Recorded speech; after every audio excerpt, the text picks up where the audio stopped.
this is really interesting here. I loved this. So thank you so much. I wound up getting a bunch of views on a short. 2.5K, which on my channel is pretty big. So my biggest is 5.5, I think. So half-ish of that. Anyway, happy Mother's Day. Say it again. Happy Mother's Day to all the mothers and also all the women who wound up single for various reasons, but who still have carried the burdens that go unrecognized by society. And single women or women who never had kids never get recognition for anything. If you're an aunt, a sister, a single woman who never had kids, or even a married woman who never had kids, there's no day for you, and no one sends you cards, gifts, or even positive messages, and so forth and so on.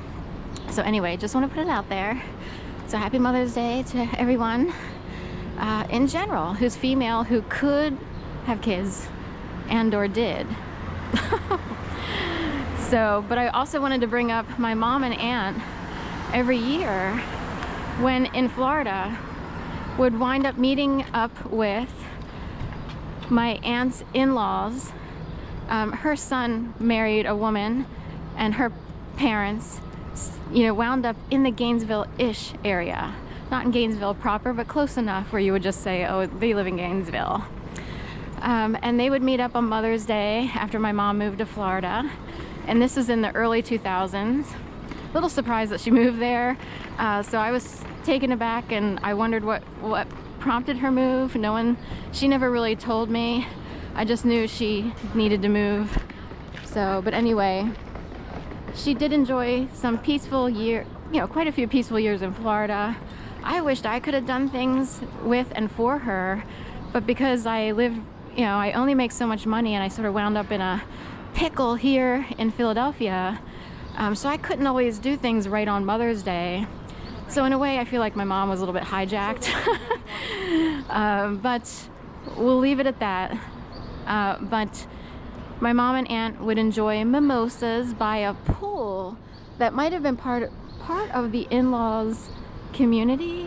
Did they have a pool? I'm trying to figure out why they were by a pool, because no one had a pool other than my mom and aunt. Actually, my mom and aunt's community, Turkey Creek Forest, had a pool at the clubhouse. It was 55 and older community, and they did have that, and they enjoyed that for a while. When you're older, sometimes it gets harder to use the pool, and they have certain hours where kids can come in, grandkids and stuff like that, so they typically avoided that like the plague. But they would have mimosas, and or they would go to the Flying Biscuit. Which way am I going? They would go to like this cute little restaurant called the Flying Biscuit, closer to my mom and aunt's house in Gainesville, Florida. I typically called my mom, sent a card. If I had a few extra dollars, maybe I would try to send a small gift.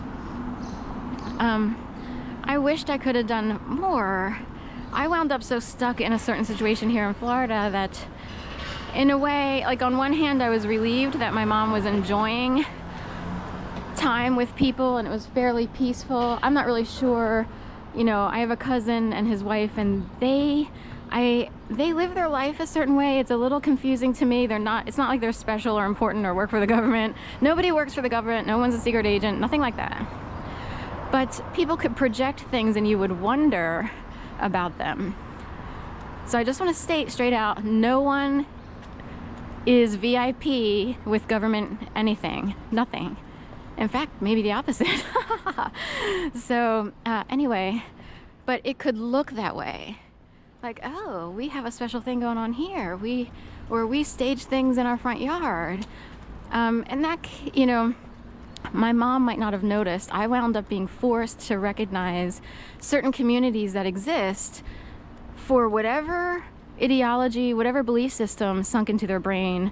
You could say brainwash them. Some people are brainwashed to believe something, but it might actually be erroneous unless they're from a different generation, like they're slightly different generation, and they believed it kept them safe to behave a certain way The problem is, I was never in the know. I just know, like, that's weird. I just know that it hurt me to witness people behaving a certain way. And wondering, like, okay, I guess that's okay, you know? Say you call a cousin because he graduated college, you graduated college, you're two of the only people on your mom's side who graduated college, university. It's like, maybe I can connect with him. I'm trying to figure out how to build a network, maybe find work, and you're just like outright rejected. And it's like, that's weird, because we come from people who would be basically nice. So I'm wondering what crawled up his, you know, rear end and died. But anyway, but my mom seemed to enjoy Mother's Day. And the sad part is with the absence of her daughters. So we have a father who spent 99.9% of his time with a second family, like his second wife and her kids. And then all of a sudden, my mom moved away from this area. She was in Delaware. I've been in Philadelphia for a long time, except for 2.5 years in Florida when I needed to escape Philadelphia. And we have a mom not being able to celebrate Mother's Day with one or both of her daughters, and instead enjoying Mother's Day with her sister. So in a way, she was with her sister and the in-laws of her sister and, you know, her nephew, my mom's nephew and wife. And they're one or both kids. My cousin has a biological son who isn't always present. He's from a previous engagement, not a marriage, but you know what I mean, out of wedlock-ish situation. And then an adopted daughter. But we have 2 daughters, myself and my sister, who wound up deprived of their father from the 70s onward, and deprived in later years of their mother. And because we were always technically on the short end of the stick, women don't earn as much. Even if you have a high level of education, guaranteed women still, for some reason, they don't find the same types of opportunities, the same jobs, the same pay. They word it in the news a certain way where it's like, oh, you know, you have to already be wealthy. So we have 2 daughters who would be hard pressed to pay for a ticket to go visit their mom every year for Mother's Day. And also a mom who was hard pressed for money, because all 3 of us lived on a shoestring as best as possible. And my mom did the absolute best and then some. I think she was a fabulous mother. And, you know, we had all these go-getters in the 80s, and it's like, oh, you know, maybe she could get a higher paying job. Maybe she did. My mom needed stability. Her life was rattled by some snakes. There's a Tacoma there. You know, just finding a job. She had a job on and off. She met my dad working, so it wasn't like she never worked. She met my dad working, then she had a job on and off, but after I was born, she stayed home. And then a divorce would come when I was in infancy. So my mom was scared.